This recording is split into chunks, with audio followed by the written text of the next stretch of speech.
बड़का थिबा भोजीपाली आजी पड़िला शीत दिन खाली नाकू जम्मा शीत फित किछि लागुनी आउ जलखिया रे आमर ठोस सह नाली चाहा मारी देई सीधा बाहरी आसीगलु कामकू प्रथमे छात ऊपर को आसी बस्ता गुडी को उठाई खेला खेली करी पकाइलु तापरे तळकू आसी छण गुडी को सबु साइज सुइज करी जंत्रपाती गुडी को आनी कटाकटी करिबा पई बसी गलु कटाकटी सारी देई दिन 11टा बेले चालिलु घरकू जम्मानिया पखाळ मुठाए खाइबा पई गाधुआ पाधुआ सारी तुरंत बाहरी पड़िलु भोजी खाइबा को जीबा पई कोन रतिकांत रेडी तो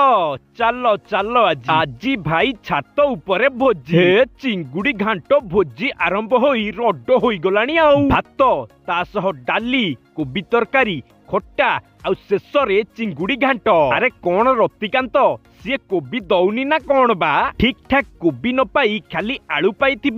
रतिकांत मन पूरा दुख।